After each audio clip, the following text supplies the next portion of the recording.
नमस्कार दोस्तों, मैं आर डी यादव जॉब मंत्रा चैनल पर आप सभी का स्वागत करता हूं। आशा करता हूं आप सभी लोग अच्छे होंगे और अपनी तैयारी बेहतरीन तरीके से कर रहे होंगे। तो आज मैं स्टार्ट करने जा रहा हूं आपके साथ यूपी जीके सेट नंबर 4। इसके पहले 3 सेट करा चुका हूं। आप लोग इतना सारा प्यार दे रहे हैं तो बड़ा अच्छा लग रहा है मुझे भी, और बेहतरीन कंटेंट आप लोगों को देने की कोशिश कर रहा हूं कि ज़्यादा से ज़्यादा चीज़ें आपको तैयार रहे हों, याद हों, रिवीजन भी साथ साथ होता चले। इसीलिए मैं ये सोचा हूँ अब जो क्लास होगा उसमें आपका रिवीजन ही टोटल होगा। नेक्स्ट क्लास जो लूंगा, अगला क्लास, उसमें पूरा जितना तक पढ़ाएगा उसका रिवीजन होगा। आप लोग याद करके आइए। जो मैं क्लास लूंगा या जो यूपीजी के लूंगा, इसमें आपको बहुत ज़्यादा पेन लेने की जरूरत नहीं है। मैं पूरा का पूरा आपको याद करा दूंगा। रिवीजन कराने की हमारी जिम्मेदारी, बस थोड़ा सा आप लोग पढ़ते रहेंगे, कॉन्शियस रहेंगे तो पूरा पूरा आपको मैं ये याद करा दूंगा। तो ठीक है, इसमें टेंशन लेने की जरूरत नहीं रहेगा यूपीजी के में। साथ ही साथ आपका कंप्यूटर चल ही रहा है प्रैक्टिस। यूपीजी के हो गया, आपका हिंदी हो गया, पॉलिटी हो गया, इकोनॉमिक्स हो गया, और इसी क्रम में मैं ले आ रहा हूँ आपको रीजनिंग। रीजनिंग ला रहा हूँ तो आपको बेहतरीन सब तैयार होगा। और कौन सब्जेक्ट प्रैक्टिस चाह रहे हैं उसको आप बताइए कमेंट करके, तो मैं सभी सब्जेक्ट का प्रैक्टिस बेहतरीन तरीके से कराऊंगा। ऐसे कराना है कि आपका सिलेक्शन हो। जॉब मंत्रा से जुड़े हैं तो आपका सिलेक्शन होना चाहिए। ठीक है। तो बहुत सारे आज मैं नदी वगैरह से क्वेश्चन कराने जा रहा हूँ। गंगा नदी सबसे ज्यादा प्रदूषित होती है कहाँ से लेकर कहाँ तक? तो इसका सही जवाब क्या होगा? कन्नौज से लेकर के वाराणसी तक। अच्छा, गंगा नदी तो हो गया। क्वेश्चन यमुना नदी से भी आ सकता है। यमुना नदी कहाँ से कहाँ प्रदूषित होती है? तो दिल्ली से लेकर के आगरा तक। दिल्ली से आगरा तक, ये भी क्वेश्चन आप याद रखिए। अच्छा, आगरा आगरा वगैरह का नाम आ रहा है तो आपको कल एक क्लास लिया था, उसको आपको याद है कि नहीं? आगरा व इटावा किसमें है? और नल के अपरदन सबसे अधिक प्रभावित है। वायु अपरदन सबसे अधिक प्रभावित कौन है? आगरा और मथुरा। वो सब चीजें अब डिस्कस करेंगे। और मैं कल आपको बताऊंगा कि कैसे रिवीजन करते हैं, मैं कैसे रिवीजन करता था। वो सब चीजें कल डिस्कस करेंगे तो ज्यादा सही रहेगा। अच्छा, गंगा नदी क्वेश्चन आता है कि यूपी के कितने जिलों से गुजरती है? तो गंगा जो है यूपी के 28 जिलों से होकर के गुजरती है। सबसे ज्यादा लंबाई कहाँ पे है? बदायूं जिले में। बदायूं से कुछ आ जा रहा है कि नहीं? कल बताया था। बदायूं जिले से। ऐसी जब चीजें कुछ नाम आए तुरंत आपको टिप पे आना चाहिए, ये क्या है, ये क्या है। ठीक है। अच्छा, गंगा नदी से क्वेश्चन आता है कि इसको राष्ट्रीय नदी का दर्जा कब दिया गया था? 4 नवंबर 2008 को राष्ट्रीय नदी का। अच्छा क्वेश्चन, क्योंकि 4 नवंबर में इसलिए लिया हूँ क्योंकि एग्जाम में आ चुका है डेट के साथ 4 नवंबर 9 नवंबर, तो बड़ा कंफ्यूजन हो जाता है। अच्छा, यमुना को बताया थी। यमुना कितने जिलों से गुजरती है? 20 जिलों से होकर गुजरती है। यमुना 20, गंगा 28, सबसे बड़ा बदायूं में। और 4 नवंबर 2008 को राष्ट्रीय नदी का दर्जा। देखिए, मैं बहुत ज्यादा आपको टाइम नहीं लूंगा यूपी जीके में। 10 क्लास में कंप्लीट हो जाएगा और बेहतरीन तरीके से याद हो जाएगा। मेरे कहने का मतलब ये है, बहुत ज्यादा समय लेकर के क्लास 2-2 घंटे की कराना सही नहीं लगता मुझे। मेरा कॉन्सेप्ट थोड़ा अलग है, पढ़ने का भी पढ़ाने का। अब एक वीडियो देंगे आपको कंप्लीट पीवाईक्यू, और उसमें पूरा का पूरा आपको अगर इससे पढ़ लिए और पीवाईक्यू देख लिए तो आपका यूपी जीके तैयार हो गया, कंप्लीट हो जाएगा यूपी जीके। तो बहुत ज्यादा घबराने परेशान होने वाली बात नहीं है। अच्छा, संगम का तो सबको पता है, गंगा यमुना सरस्वती। लेकिन राम गंगा और काली नदी गंगा नदी से कहाँ मिलती है, इसको बहुत कम लोग जानते होंगे। Where do the Ram Ganga and Kali river meet the Ganga river? तो सही जवाब क्या होगा? कन्नौज। अभी बताया, कन्नौज से लेकर के वाराणसी प्रदूषित नदी भी है गंगा, तो यहाँ पे कन्नौज हो गया। और गंगा नदी कहाँ से प्रवेश करती है? गंगा नदी बिजनौर से प्रवेश और बलिया में जाकर के अंत हो जाता है। बलिया से चली जाती है बिहार। ठीक है। और एक क्वेश्चन और आता है, छोटी गंडक नदी कहाँ से कहाँ प्रवेश करती है? छोटी गंडक नदी ये प्रवेश करती है महाराजगंज से, और देवरिया में जाकर के अंत हो जाता है। जो जो क्वेश्चन मैं बता रहा हूँ ये सब याद रखिए क्योंकि इंपॉर्टेंट क्वेश्चन ही बता रहा हूँ। अच्छा, एक क्वेश्चन आता है, इटावा की सहायक नदियां कहाँ कहाँ उसकी सहायक नदियां यमुना की कहाँ कहाँ मीट करती हैं? तो बेतवा, चंबल, चंबल बेतवा केन। चंबल बेतवा केन। चंबल नदी कहाँ मिलती है यमुना से? इटावा में। बेतवा कहाँ मिलती है? हमीरपुर में। और केन कहाँ मिलती है? बांदा में। इतना क्वेश्चन आप याद रखिए। चंबल बेतवा केन के बारे में। इटावा मिलती है, बेतवा हमीरपुर मिलती है, केन बांदा मिलती है। और एक क्वेश्चन आता है, गोमती नदी। गोमती नदी जौनपुर इसी किनारे बसा शहर है। गोमती नदी कहाँ से निकलती है? फुलहर झील से। फुलहर या गोमल झील इसको बोलते हैं। अच्छा, ये तो पता है, लेकिन ये है कहाँ पे? फुलहर या गोमल झील कहाँ पे है? पीलीभीत में। ये बहुत लोगों को पता होगा, लेकिन ये क्वेश्चन और नहीं पता होगा किसी को। सई नदी पता होगा, लेकिन सई नदी कहाँ से निकलती है? ये निकलती है भिजवान झील से। बिजवान झील कहाँ पे है? हरदोई में है। आपको पता चल गया हो गोमती नदी कहाँ से निकलती है? पीलीभीत से, फुलहर झील से। सही, बिजवान झील हरदोई से। चंबल बेतवा के बता दिए, इटावा हमीरपुर बांधा। छोटी गंडक नदी महाराजा से निकलती है, देवरिया तक जाती है। गंगा नदी बिजनौर से इंटर करती है, बलिया में अंत हो जाता है। ये हो गए नदियों से रिलेटेड क्वेश्चन। बहुत ज्यादा क्वेश्चन इसमें नहीं बनता है, जो जो क्वेश्चन इंपॉर्टेंट है वो सब बता दिया हूँ। अब यही मैं 1 घंटे लेक्चर लेके बताऊँ तो सही नहीं लगता ना। क्वेश्चन कम ही आना है, कहानी दुनिया भर बताते रहूं आप लोगों को, ऐसा है वैसा है। तो अब आता है झील से रिलेटेड क्वेश्चन। सौंज झील किस जिले में स्थित है? तो सौंज झील कहाँ पे है? मैनपुरी में। सॉरी, मैनपुरी में है। अच्छा, ये सब क्वेश्चन आए तो आपको तुरंत, जैसे सीतापुर से रिलेटेड कुछ क्वेश्चन आपको याद आ जाए, कन्नौज से आ जाए, रिकॉल माइंड में होना चाहिए, तब जा करके अब तैयारी अच्छी मानी जाती है। अच्छा, कन्नौज में कौन सा झील ताल है? देवरिया ताल कहाँ पे है? कन्नौज में है, देवरिया ताल। सीतापुर सीता नाम से ही आप समझ जाइए कुछ दार्शनिक वगैरह चीजें होंगी यहाँ पे। दार्शनिक कुंड, चक्र कुंड, ठीक है। इटावा के बारे में पहले ही बता चुका हूं आपको, फिर से आगे बताते रहेंगे, रिवीजन कराएंगे तब पता चलेगा आप लोगों को। ठीक है, बेहतरीन तरीके से तैयारी कीजिए और सिलेक्शन लीजिए। सिलेक्शन लेंगे आप अधिकारी बनेंगे, मजा आ जाएगा।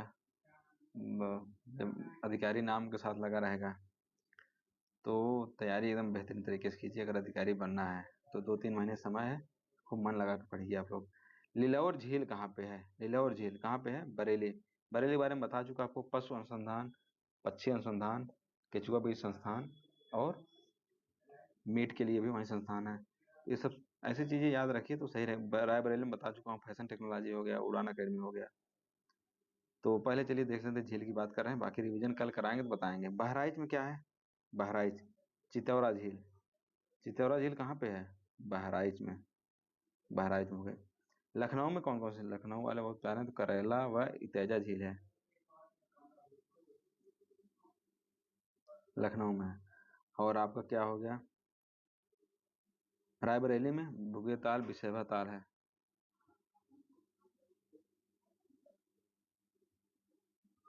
रायबर इंपॉर्टेंट है, चितौरा झील और करेला व इतेजा झील, ये इंपॉर्टेंट है। मोती व गौर झील कहाँ पे है? मोती व गौर झील कहाँ पे है? रामपुर में है। मोती व गौर झील कहाँ पे है? रामपुर में है। कौशाम्बी में एक झील है, इंपॉर्टेंट है, अलवारा झील। अलवारा झील कौशाम्बी में है, अलवारा झील इंपॉर्टेंट है। मुजफ्फरनगर में कौन सा है? शुक्रताल। शुक्रताल। मेरठ में क्या है? रामताल है। लेकिन आप कंफ्यूज हो जाएंगे गोरखपुर की बात सुन करके। गोरखपुर में क्या है? रामगढ़ ताल है, रामगढ़ ताल। ये सब चीजें इंपॉर्टेंट है, होने वाली है आप लोगों के लिए। रामगढ़ ताल कहाँ से? गोरखपुर। घूमने में जाइए तो वहाँ बढ़िया है गोरखपुर में। नौकरी वोकरी लग जाएगी तब मजा आएगा आप लोग घूमने में। जैसे समर वेकेशन होगा 15 दिन का, विंटर वेकेशन होगा 10 दिन का, शादी उदी हो जाएगी तब हस्बैंड वाइफ दोनों लोग जाएंगे घूमने के लिए। यहाँ विंटर वेकेशन में जा सकते हैं घूमने के लिए। तो हम लोग शादी नहीं, बैचलर हैं, तो हम लोग ग्रुप बना करके घूमने के लिए चले जाते हैं मस्त तरीके से। आप लोग की तैयारी कीजिए। हमारे यहाँ जो गर्ल्स की बात करें सब इस टाइम घूम घूम के चली आई हैं खूब बढ़िया तरीके से, पूरा ग्रुप बना करके घूम। अब देखिए सैलरी वगैरह आती है ना, इतना टेंशन नहीं होता है। 80-85 हज़ार सैलरी इस टाइम आ रही है, तो टेंशन किस बात हो? परिवार वाले भी खुश हैं, वहाँ पे बढ़िया जा रहा है सब। गर्ल्स भी अपने परिवार वालों के लिए अच्छा कर रही हैं और लड़के भी हैं, सब बहुत बेहतरीन चलता है। नौकरी लगने में बहुत सारी चीजें बदल जाती हैं। एक अच्छी सैलरी और अच्छा रेपुटेशन, अच्छा रेपुटेड संस्था में जॉब लगना बड़ी बात होती है, बहुत सारे इफेक्ट उससे पड़ता है। बाकी आप लोग नौकरी करेंगे पता चल जाएगा धीरे धीरे। देवरिया ताल किस जिले पे है? देवरिया ताल कहाँ है? कन्नौज। बढ़िया से तैयारी कीजिए, जिससे जॉब मंत्रा का नाम रोशन हो, हर बच्चा बच्चा जो है जॉब मंत्रा से सिलेक्शन लेके रहे। देवरिया ताल आपको बता दिए कन्नौज में। अयोध्या की बात है तो अयोध्या में कौन कौन से कुंड हो सकते हैं? भरत कुंड होगा, भरत कुंड, सीता कुंड। यहाँ पे इसको ऐसे याद रख लीजिए, कोई बहुत दिक्कत नहीं है। मथुरा में आपको बता चुका हूँ, बकरी अनुसंधान, गीता शोध संस्थान। और मथुरा में क्या हो जाएगा? नौ झील है। महोबा में मदन सागर है। मदन सागर कहाँ पे है? महोबा में, मदन सागर। और सुल्तानपुर में क्या याद रख लीजिए? सुल्तानपुर में, सुल्तानपुर में राजा का बांध। और आपका लौधी भी है, लेकिन राजा का बाद एक याद रखिए, इंपॉर्टेंट है। और फतेहपुर का एक याद रख लीजिए आप, फतेहपुर का। फतेहपुर में याद है ठिठौरा झील कहाँ पे है? फतेहपुर में। ये इंपॉर्टेंट है ठिठौरा झील, फतेहपुर की। मिर्जापुर को याद ही रख लीजिए, क्योंकि इसके नाम से जलाशय वगैरह बांध वगैरह है, तो हमेशा नाम आता रहेगा। जिरगो व गिरसी जलाशय, ठीक है। शाहजहांपुर में बड़ा ताल है, शाहजहांपुर बड़ा ताल। तो ये सब चीजें इंपॉर्टेंट होने वाली है आप सभी लोगों के लिए। बता दिए मथुरा में कौन सा है? नव झील, महुआ, मदर सागर। अयोध्या में भरत कुंड, सीता कुंड। सुल्तानपुर में राजा का बाग हो गया। आपका रामपुर में कौन सा है? मोती व गौर झील है। मेरठ में कौन सा है? रामतल। गोरखपुर में कौन सा है? रामगढ़ ताल। मुजफ्फरनगर में कौन सा? शुक्रताल। कौसाम्बी में क्या है? अलवारा झील है। आपका लिलौर झील कहाँ? बरेली में। बहराइच में क्या है? चितौरा झील है। लखनऊ में क्या है? करेला व इतेजा झील है। और रायबरेली में क्या है? भूगे ताल, बिसेवा ताल। ये सब चीजें हैं। अब बताइए, परियोजना से क्वेश्चन है। रिहंद बांध परियोजना की ऊंचाई कितनी है? इंपॉर्टेंट क्वेश्चन है, 91 मीटर है। ये क्वेश्चन एग्जाम में आया हुआ है, तो आपके भी एग्जाम में आ सकता है। तो रिहंद बांध है कहाँ पे? रिहंद बांध ये है सोनभद्र में, सोनभद्र। और कब बना था? 1963 में, रिहंद नदी पर।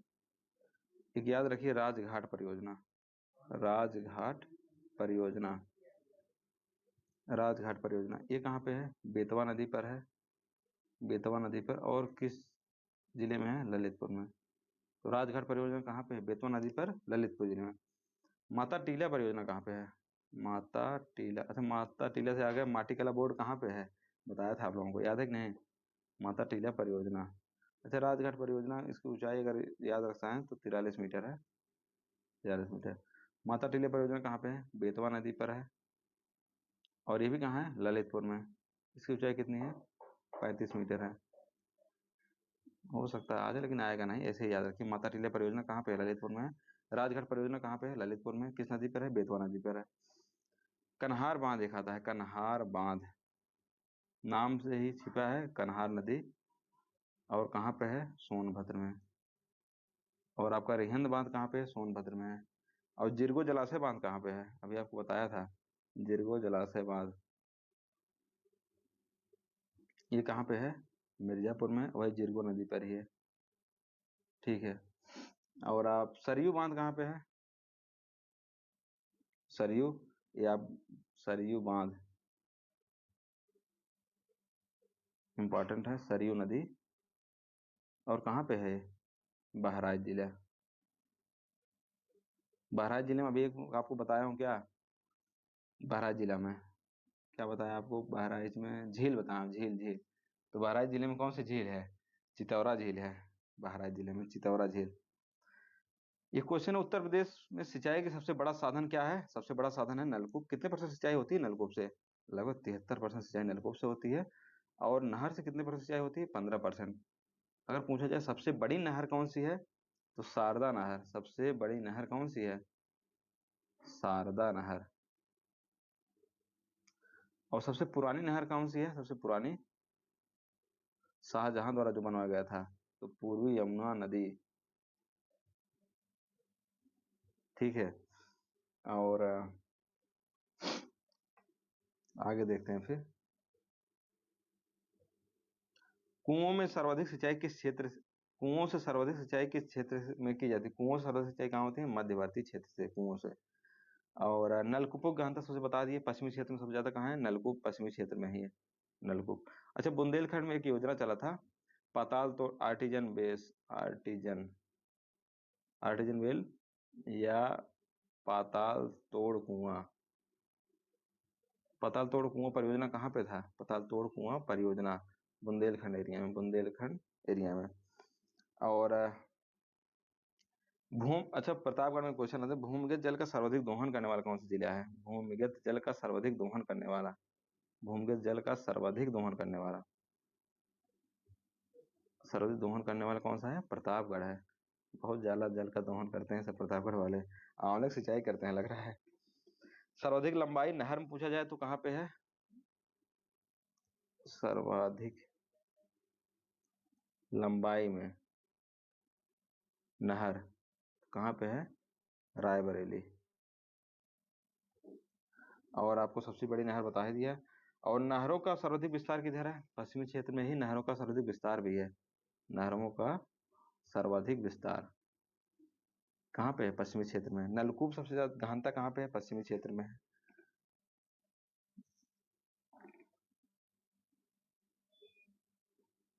लवकुश बैराज किस नदी पर है? लवकुश बैराज। लवकुश बैराज किस नदी पर है? तो सही जवाब क्या होगा? गंगा नदी। बहुत लोगों को क्वेश्चन नहीं पता होगा लवकुश बैराज। अच्छा, एक गोकुल बैराज एग्जाम में आता है, ये यूपी प्लस मेरे एग्जाम में आया हुआ है गोकुल बैराज। गोकुल नाम से ही इसको मैं मथुरा में से टिक करता हूँ। गोकुल बैराज, आगरा बैराज, यमुना नदी। ठीक है। और नौगढ़ बांध कहाँ पे है? नौगढ़ बांध कहाँ पे है? ये है कर्मनासा नदी पर। नासा नदी कहाँ पे है? गाजीपुर में। नौगढ़ बांध कहाँ पे है? गाजीपुर में है। अर्जुन बांध कहाँ पे है? अर्जुन बांध ये अर्जुन नदी पे है, नाम से ही पता है अर्जुन नदी। और कहाँ पे है ये? हमीरपुर में। अब आगे हम पूछेंगे हमीरपुर में कौन सा बांध है। नगवा बांध कहाँ पे है? नगवा बांध। नगवा बांध ये कहाँ पे है? नगवा बांध आपका हो जाएगा मिर्जापुर में। नगवा बांध कहाँ पे है? मिर्जापुर में। धसान ये झांसी में है, वो उतना इंपॉर्टेंट नहीं। नगवा बांध यहाँ पे याद रखिएगा। अर्जुन बांध हमीरपुर में, नगवा बांध मिर्जापुर में, नौगढ़ बांध गाजीपुर में हो गया। गोकुल बैराज, आगरा बैराज कहाँ है? यमुना नदी पे हो गया। गोमती नदी कहाँ से निकलती है? फुलहर झील कहाँ पे है? पीलीभीत में। ठीक। मगहर नगर किस नदी के किनारे स्थित है? मगहर नगर किस नदी? आमी नदी के तट पर। ये क्वेश्चन इंपॉर्टेंट है इसलिए इसको लिया हूँ। जब बहुत सारे जिले हैं किस नदी के किनारे स्थित हैं उसको मैं क्लास में डिस्कस करूंगा, लेकिन अभी आपको याद नहीं हो पाएगा, तो ऐसा सोचते हैं उसको याद करवा दें। पहले तो मैं कल कराऊंगा आपका रिवीजन, पूरा पढ़ के आइएगा। और रिवीजन मैं कैसे करता था या कैसे करूंगा आप उसको देखेंगे, आपको भी अच्छा लगेगा, मजा आ जाएगा पढ़ के, पढ़ेंगे तो। ठीक है। और कल रिवीजन कराएंगे, उसके साथ फिर मैं इसको अगले टॉपिक में डिस्कस करेंगे, क्योंकि बहुत सारे जिले हैं एग्जाम में क्वेश्चन आता है। और अच्छा, आप एक क्वेश्चन बताइएगा कि इलाहाबाद हाईकोर्ट जिसके एग्जाम की आप तैयारी कर रहे हैं वो किस नदी के तट पर स्थित है? पर स्थित है। कमेंट करके आप इसको बताइएगा। और इसके लिए परेशान मत होना, यूपीजीके के लिए उसकी तैयारी की जिम्मेदारी हमारी है। आप लोग बस अपने और अदर सब्जेक्ट ध्यान दीजिए, और एक कंप्लीट वीडियो आपको दे देंगे यूपीजीके का, मजा आ जाएगा आपको।